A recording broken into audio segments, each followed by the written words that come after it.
Good afternoon. Thanks for joining us. I'm here with Hilton Caron, who's the CEO of iFabric, and Giancarlo Beavis, who's the CEO of the Intelligent Fabric Division. iFabric is listed on the TSX with the ticker IFA and on the OTC with the ticker IFABF. It's focused on developing a range of products that can improve the safety and well-being of the wearer across a range of market segments, including healthcare, sports and athletic wear, military, and house and home, to name a few. iFabric is a patent-pending chemical solution which has been tested and demonstrated by a third party to kill 99.9% of COVID-19 within 10 minutes. Last week, the company put out an update on business initiatives, which we'll discuss today.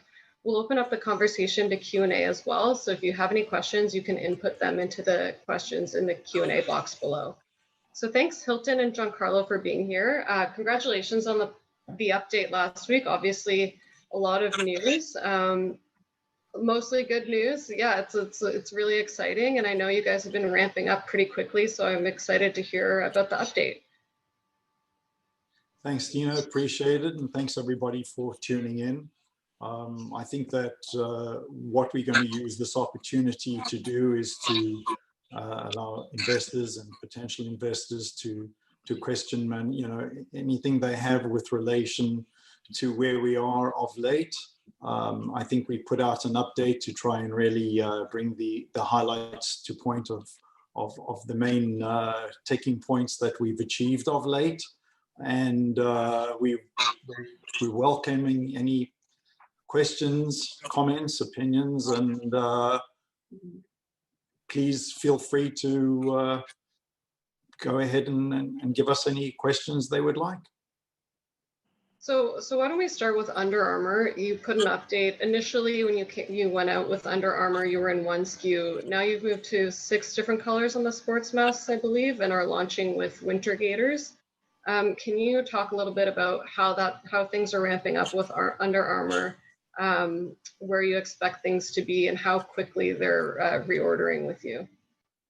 Yeah, I think I can take this one. I mean, from Under Armour, we started with the idea from actually Kevin Plank, the founder of Under Armour himself. The sport mask was his baby, and we thought that we'd give it a try, put it out there, and see how many units would generate interest.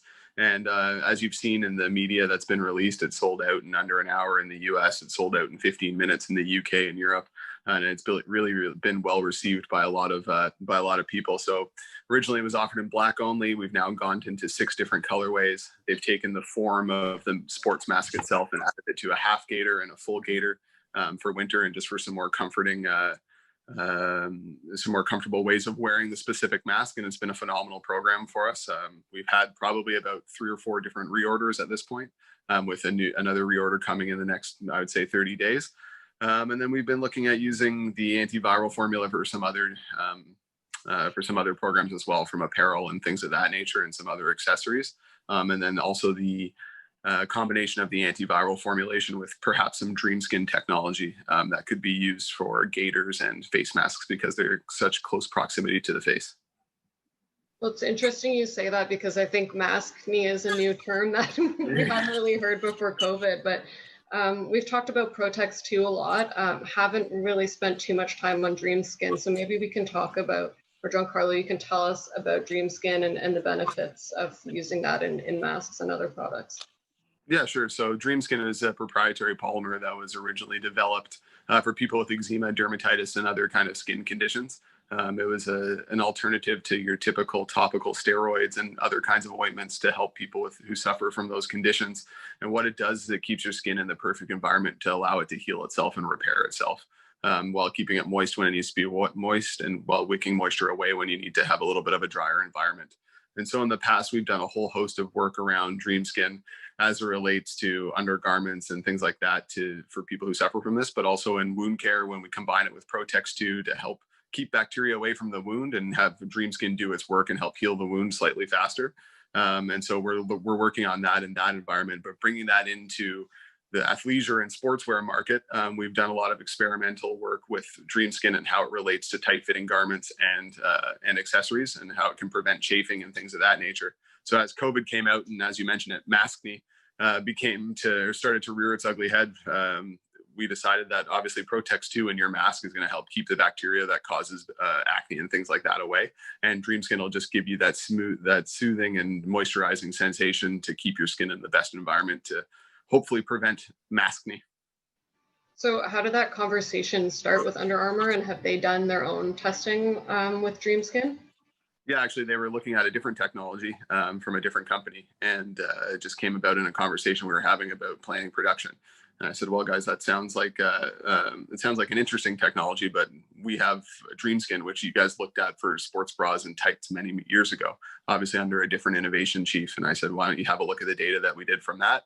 And obviously, it panned out that it performed a little bit better than the other technology they were looking at. And so we've kind of gone into full R&D mode to see how it would look like on a mask and gaiter program. And would you use the same amount of solution for Dream Skin as you would for Protex 2? Dream Skin has a slightly higher dosage, just the nature of the chemistry itself. So you'd use more chemistry on it, but yeah, still very economical and achievable for an accessory like a mask. And Dream Skin is technically classified as a medical device in Europe, is that correct? In the UK, it's classified as a Class 1 medical device. And actually in Canada, we used to have a Class 1 medical device for it as well. We removed it and we're thinking about doing it again, just because at the time we were doing it on like an undergarment. It wasn't really, wasn't really the way to go. We'll look at doing it on some wound care stuff in Canada, and it'll become Class 1 and Class 2 medical devices in the future. That's great. Yeah, so obviously things are ramping up pretty quickly with Under Armour, and now you mentioned in the corporate update that you signed another big box retailer. So can you tell us about how this is expected to ramp up, and how did the size of that compare to the Under Armour orders?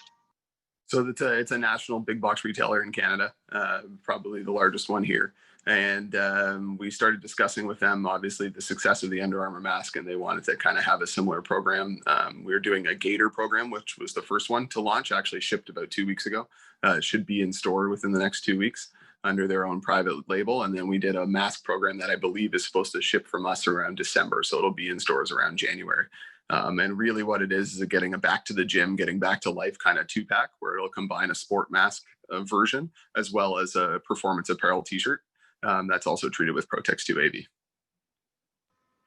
That's great. And then on top of that, you're launching your own private label. So what's the status of the private label launch? How's that expected to ramp up?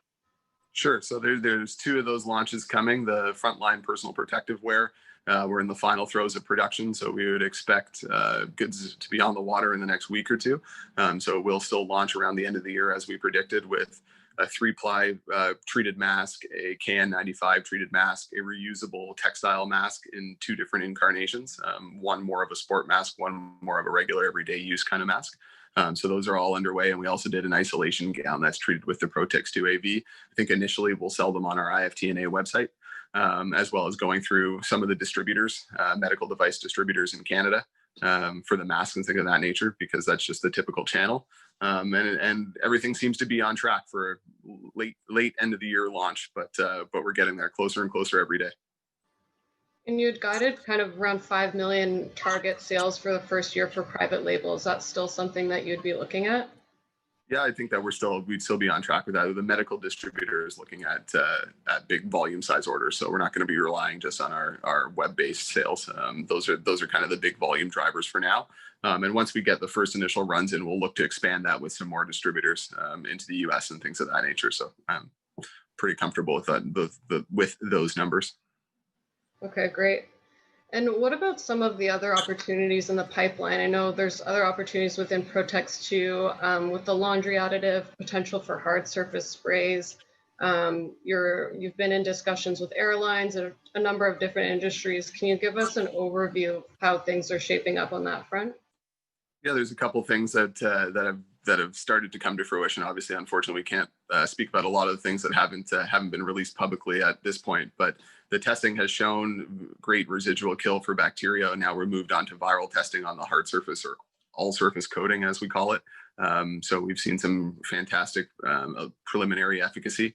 So we'll continue down that path. We still have the open option to do the Toronto Blue Jays spring training facility in Dunedin, which was tentatively agreed to, as well as some other properties in the city for office buildings and other public places. So we'll look to continue that as we go down the road with this testing. And then the hard surface disinfectant from an actual spray use. I would hope that we can have a launch on that probably the beginning of the year is the more realistic timeline for that, in which we would add to the frontline program that we'd do it under that private or under that owned brand. So yeah, that's those things are coming along nicely. We have some other items like our durable water repellent, which is a C0 water repellent treatment that we were still vying for a very prominent brand to be the specified chemistry. We just finished some trials up in Guatemala about a week ago. Everything's going exactly as we suspected, actually better than we suspected. So that one looks like that's going to come to fruition as well. And that you'd been targeting sort of year end as well for the water repellent. The results would be by year of end, and then the programs would likely start sometime mid next year, I would guess. Okay, that's great. And then some of the questions from the audience, we've talked about this in the past, but obviously there are competitors in this space. Can you touch on what the difference is between your technology and competing technologies? I think Polygiene is probably the best or most well-known public company. There's certainly differences in iFabric's Protex 2 technology and what Polygiene is doing and some of the other privates. Yeah, sure. So, I mean, the other biggest technology out there are heavy metals, whether that be silver or copper. Polygiene in particular is a silver product.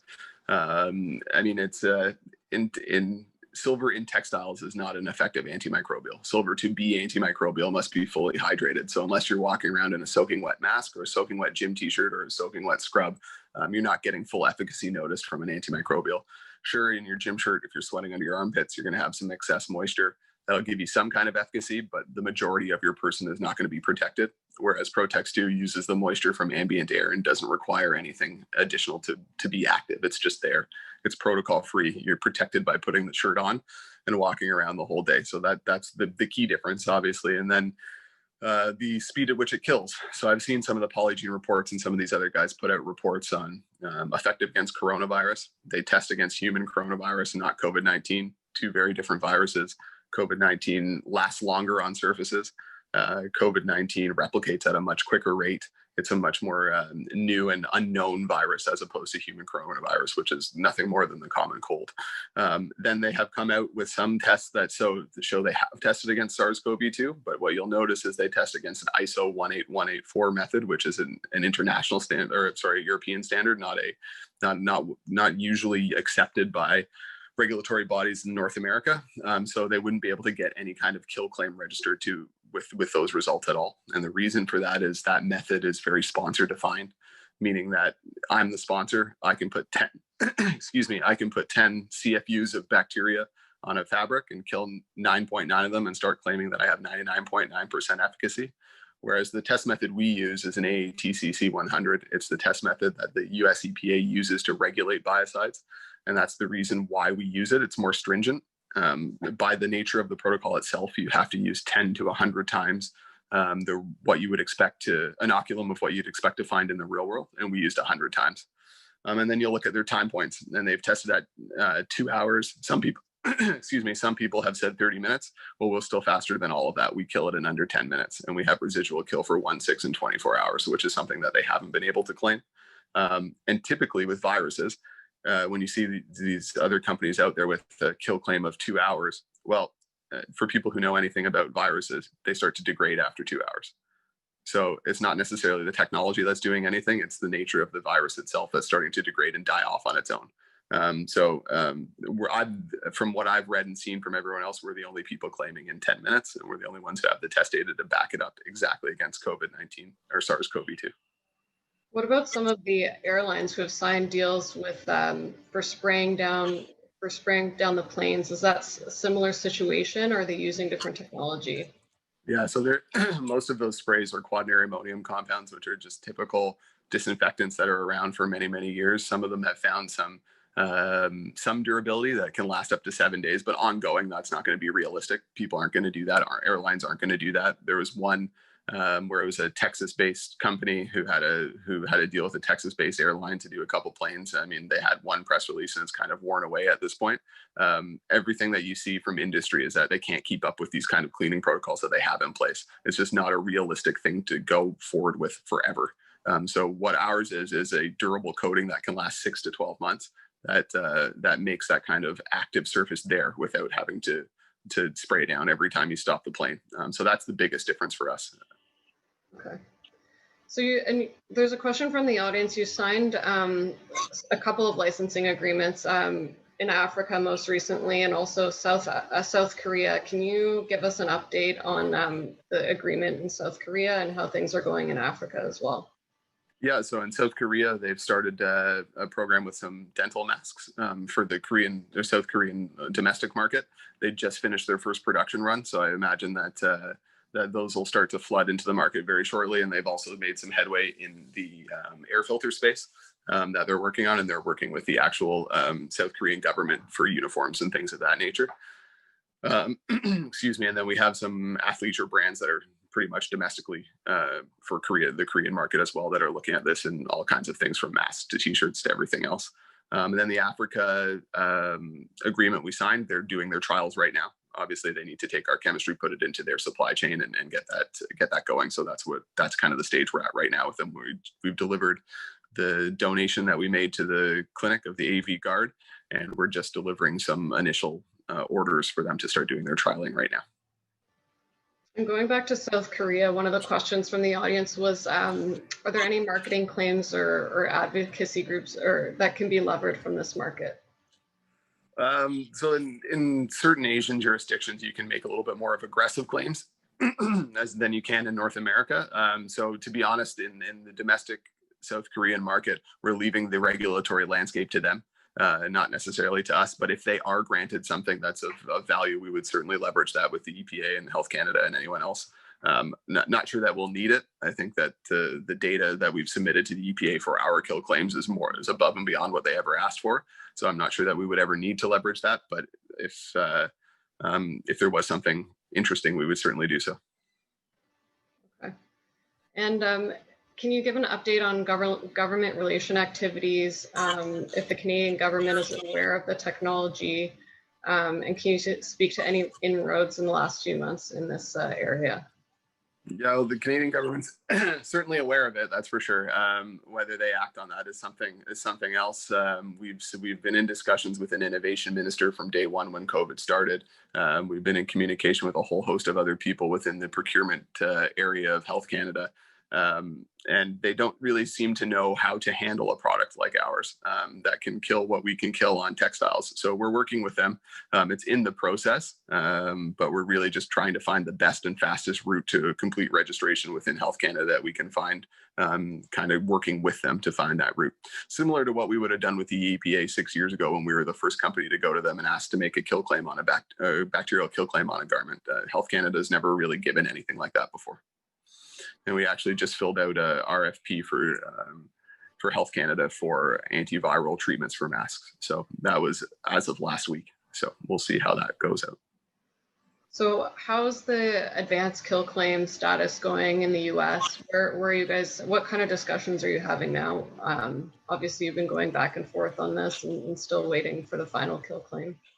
Yeah, really at this point, we're kind of negotiating what that final label will look like and what those final claims might be from a verbiage and the semantics perspective. So it's kind of a back and forth, which is great because at least, you know, the EPA is in those final throes of what we're doing. So that's kind of the status right now. We have some more calls set up with them to try and narrow that down and land on something we can both agree on. And just to reiterate, I think we've talked about this in the past, but the kill claim, you guys helped write the protocol for this. So this is not something that is a complete wild card. You have a lot of confidence in getting it. It's more the uncertainty of timing. Really, exactly. Yeah, it's just in their process. Again, like I had mentioned, it's something that they didn't know how to handle. So we kind of worked with them to guide them on a protocol methodology at least, and then they told us what they wanted, what we had to achieve to get that, and we achieved it. So really now it's just making sure that we don't overstep as a claim, and that they're not allowing us to make claims that aren't proven, which we're not really asking for. So we don't see any issue with it. It's just a timing thing at this point. Okay. And in the press release that came out last week, there was a bit of a supplier dispute that you guys have been working through, but could end up being a positive for the company as well as the end customer is going through another supplier. Can you give color to who the customer is more broadly speaking, but also what the status of that dispute is? Yeah, I don't know that we'll mention names of the client just for obvious reasons, but the specific client has agreed and is still paying us for the product, which we were able to source from another source at better margins. So at the end of the day, that's a better sale for us. And listen, it's under the unfortunate part of business. Every once in a while, you have to get into a lawsuit with somebody, and we have all faith in our lawyers over in China. They're very capable.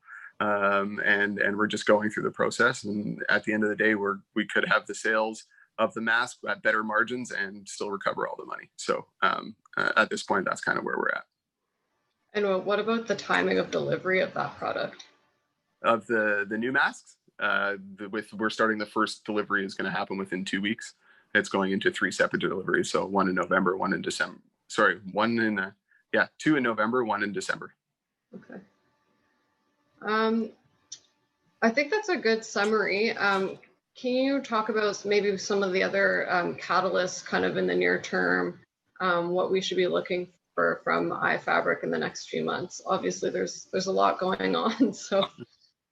Yeah, I think there's a few things. I mean, our medical customers have gone through the last few months of doing trials and getting this onto the new lines that they want to launch from a scrub and lab coat perspective. So we're just kind of finalizing testing there to make sure everything goes the way we want to. The AV Guard program with the laundry additive, we're looking at doing it ourselves to launch on our website, as well as doing it through our medical customer under their own private label brand, potentially starting that in Europe as early as first quarter next year. So there's a lot of that kind of thing going on, as well as with our private label finished product apparel. We've re-signed key programs where they're just continuing from where we were last year at an expanded level with about 4 or 5 different ones. And then we've got some new programs on the horizon in new categories with those same big box retailers as well. The initial response to the mask tee program that we kind of discussed right off the bat, we got an initial order, and we're in the midst of negotiating a follow-up order before they even take delivery of our first shipment. So all is well on that front. And there's a question from the audience if any hotel chains are expressing interest in your products. So we've done some work in the past through one of our customers called Delos, which is a health and wellness standard company. And we've had discussions with Marriott as a hotel chain in the past, and we continue those discussions now. I think that through Delos, we have a very good inroad on that, is because they used to do MGM Grand rooms that were well certified, which was their certification, that used DreamSkin and Protex 2 treated products in them. So we're going to look to expand that in the MGM group of properties, as well as look what we can do for Marriott. Okay, and let's talk about the share price for a second. Obviously, it's pulled back a little bit, but there's a question about of why the share price is dropping. I think liquidity is an issue, but Hilton and insiders own 75% of the company, so obviously it doesn't really take much to move the stock, and I would say that news flow has been relatively light despite all of the corporate developments. I think last week's press release really gave investors a lot more color on what activity has been going on, and that things are going really well. So maybe you can just address that quickly. I think, as you say, liquidity is always going to be one of those things where a few trades can really make it go up or down, as we've seen in the history of the stock. But as we focus on running the business and getting these new programs, I mean, that's our key focus, is to make sure that we run the business the best way we can, so that share price does get to where we believe it could be. Obviously, the EPA weighs heavily on the stock price as well. I think as soon as we see that EPA registration come through, that it will open the floodgates on the stock price in itself. And listen, the stock price where it's at will allow us to be opportunistic if and when we decide to ever go and do anything. it gives us some great opportunity and great flexibility. Hilton, anything to add on that side? No, but I think on the business side, I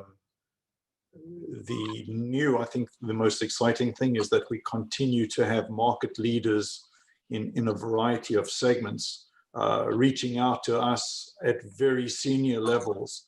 And we've had multiple conversations. So these are things boding well into 2021, where global market leaders in transportation and other segments have heard about us. And we certainly are a game changer in the space that we have pioneered. So I think that will only bode well for the business.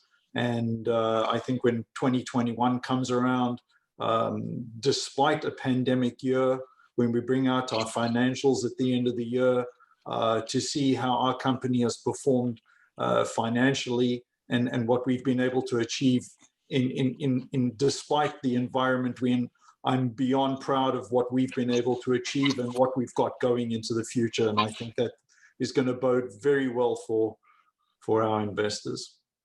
Yeah, so speaking of financials, you put out the June 30th quarter a few months ago. Obviously, that was exponentially larger than the quarter previously in the IFNA division, and things seem to be ramping up still. September 30th is the year end. So when would you be expecting to put out year end results?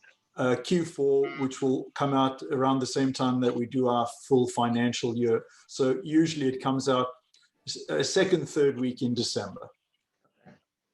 And in terms of the sales cycle that you're seeing with some of these companies, are you seeing this process speed up at all? Retailers and brands are being as fluid as humanly possible. Yes, and the negotiation with the big box retailer, even on this mask tea program, and they have a conversation on a Thursday and they want you to confirm delivery on a Monday. So people are trying to speed things up for sure. And the good news is the lack of buying over the last 6 months has given some fluidity in Asia and other producing markets. So we're able to achieve some of these things on a quicker time frame. But yeah, for sure, people are trying to be more nimble. They're trying to shorten cycles. However, that being said, they are still planning for when this is over. And at that point, I mean, we're starting to plan spring 22 right now with some brands. One point I just want to bring up, a lot of times John Carlo and I get questioned about sourcing from China and this notion that you can flick a switch and get sourcing from other parts of the world. I think it's important for us to know that we're running a business and that we can't, while we are always, despite a pandemic or despite what's going on, we're always looking to source more efficiently. But the fact is that even if we did go to Bangladesh, to Sri Lanka, if we go to Vietnam, all these other countries, the raw materials come from China. The laws state that there's still your duty is still based on where the raw materials come from. We don't have the luxury of flying 10 times a year to go and validate new factories. So while we have ramped up quite significantly with people that can move around Asia on our behalf to look at other countries for additional sourcing opportunities, this is not something that we can just do on a whim, and we're really trying to do it efficiently and responsibly. So it really has come up quite often, and I think this notion that we're not going to be seen made in China is just that. I think that it's the world we live in. For us to put factories in places where labor is competitive would take years to put into place. So we have to be realistic and hold the wheel as we grow this business and we look for efficiencies.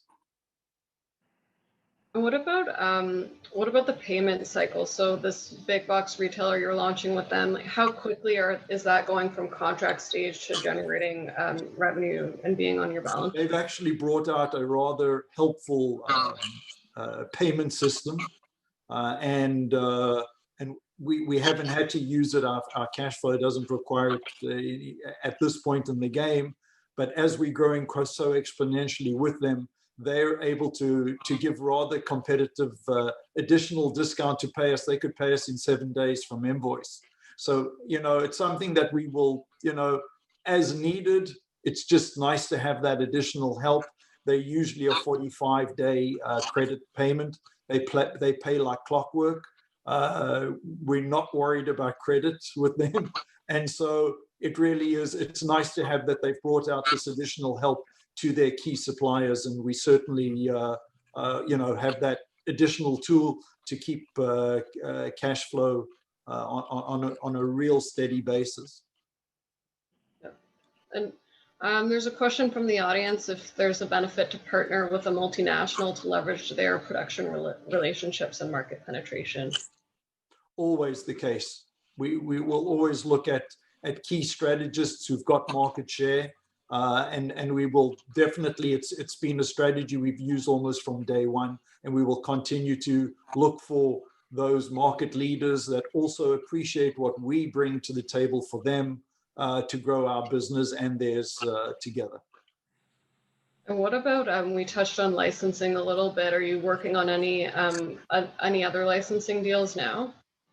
There was something else that we looked at, and we will continue as a strategy to look at additional licenses. I think that there's just so much growth within what we have right now that we need to just keep a focus on who we've got going right now. As I said, we've got some really big multinationals in new segments who've reached out to us.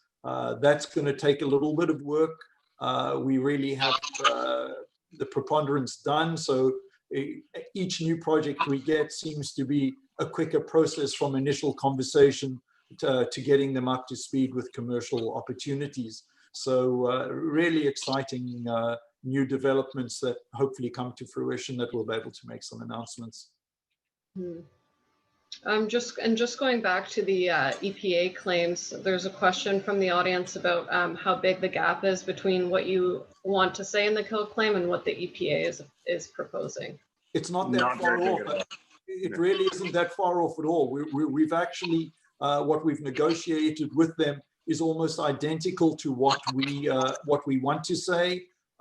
There's just certain technicalities that, as Giancarlo alluded to a little earlier, this is an area that they've never dealt in before, and one has to a degree, educate them and explain to them what we're achieving and what we're bringing to the table. So, to a degree, it's not a matter of what they want to give us, and we haven't really changed our claim at all. It's just finding the language that they are going to be comfortable with to give to us, and we should be done.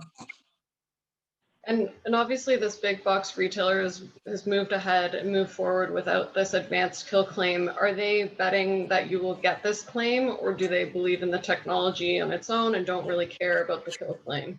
They believe in the technology as it stands today, because it's going to be on the shelf right, almost immediately, right? So I'm sure, and don't get me wrong, they're obviously interested in the future to use that claim, but they weren't going to wait because they saw the value of the product and they saw the quality of the actual product we're making. So they went ahead either way. Yeah, that's great. So there's no more questions from the audience. If anyone has a question, you can still input it or email me at tina@adcap.ca, and then I'll make sure that management is able to get your questions. But I think that was a really good overview. I think the update last week was great. Gave us a bit of color into how things are going operationally, and also just knowing that you're moving in the right direction and moving forward on a number of initiatives. So congratulations on the success so far, and looking forward to getting more updates in the future. Thank you very much. Thanks. Have a good one. All right, guys. Take care.